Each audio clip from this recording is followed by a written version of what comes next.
Hello guys, welcome back to my channel. Today we are going to be making Ofeakwu, also known as Banga stew.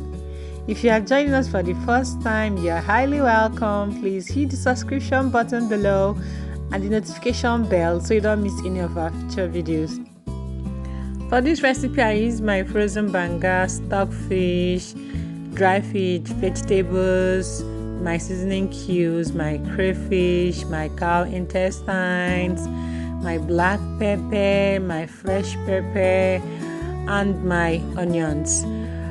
Guys, I'm going to leave the ingredients I use in the description box of this video so you can actually go there to check it out. So we are going to be diving straight into business. We are going to start by parboiling our meat. I use cow intestines for this food, but you can use whatever you like, but I like to use cow intestines. And remember to give it a good wash with salt because it tends to carry a lot of dirt and sand. So I'm going to go ahead to add my seasoning cubes and then a pinch of salt for taste. And I'm going to be adding my fresh pepper. I like to use fresh pepper in all of my meats. And I like to parboil my meat separately before adding to the stew so that the meat will have a taste of its own. Then I'm going to be adding some onions on it. Then I'm going to be adding my water before sending it to the fire to cook it. I'm going to be cooking it for about 15 to 20 minutes. And while it's cooking, I'm going to go straight to my stockfish and my dry fish. I'm going to use hot water to soak them in just for like 5 to 10 seconds, to let the stockfish soften a little bit for easier washing and to kill, in case it has any maggots, to kill it.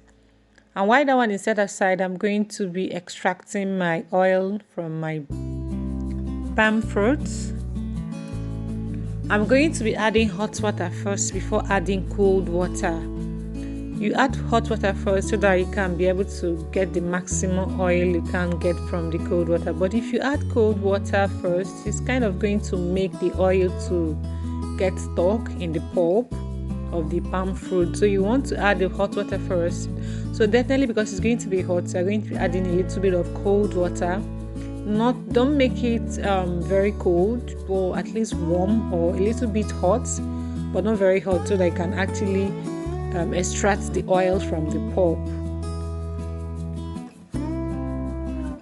Then you're going to be transferring it to a sieve and sieve out the first stage of the oil from the palm fruit pulp. Don't mind me guys, I was using a smaller bowl here, but remember to use a bigger bowl so you don't create a mess in your kitchen. Then I'm going to be repeating the process again. I'm going to extract the oils again from the pulp.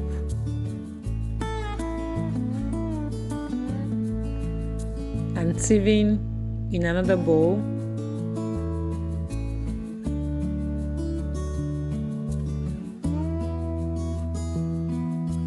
Remember guys, it shouldn't be watery, it has to be thick. If it's too watery, it's going to take a lot of time for the water to dry out when you're eventually cooking it. So I'm going to repeat the process again, add hot water and a little bit of cold water to be able to bring out the whole oil, because your banga actually needs oil. The oil that kind of settles on the stew when it's done. So the hot water helps it to bring out the oil, which is one of the beauty of the Ofeakwu. So you should really use hot water before using cold water. When you are done extracting the oil, you will notice that the palm fruit becomes chaff-like. Then it's time to trash it and sieve it again. One more time. I like to sieve my palm fruit extra twice to be able to remove the impurities and chaff-like things that come from the banga. After the second sieve, we are going to be transferring to the fire and allow it to boil for 20 minutes. And while it is boiling, please do not cover your pot so that the oil doesn't overflow. Please leave your pot open and ensure that you're using a bigger pot if you are doing a larger quantity of palm fruit. I'm going to be adding my washed stockfish at this point because stockfish usually takes time to cook. So while the banga is drying up, I'm going to be adding my stockfish to boil alongside the banga, and I'm going to be adding my washed dry fish too at this point to boil alongside them too, so that the taste of the dry fish will be incorporated alongside the stew. I'm going to allow it to boil for a while before adding my ogiri. Ogiri is one of the secret ingredients I use for this recipe. It gives the Ofeakwu a very unique taste. But some people don't like the ogiri, so you can actually skip that. But if not tried it, I bet you should try it with ogiri. You will like the taste and you come back to thank me. So you're going to be adding your onions and some fresh pepper or your Botch sconnet,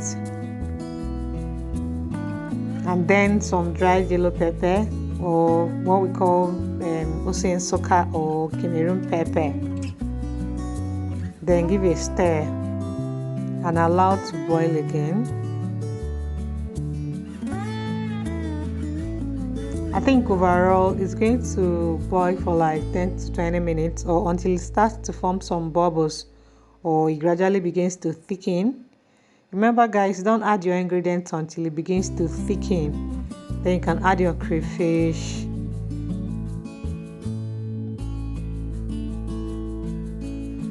And give it a good stir.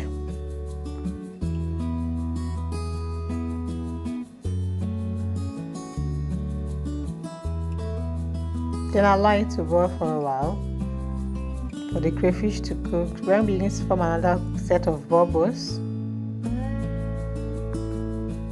you're going to add your seasoning cubes.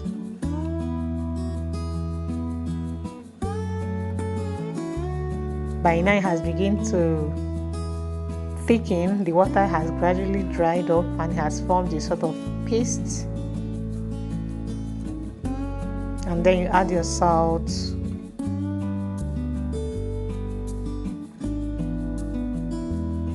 then stir it to incorporate the salt and the seasoning cube you just added.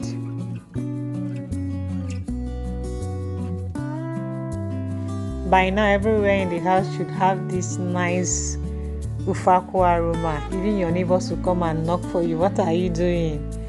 They're going to be adding your meat. I like to add my meat last because I've already cooked it. And remember guys, if your meat has a lot of water, you might want to reduce it because you don't want your Ofeakwu to become very watery.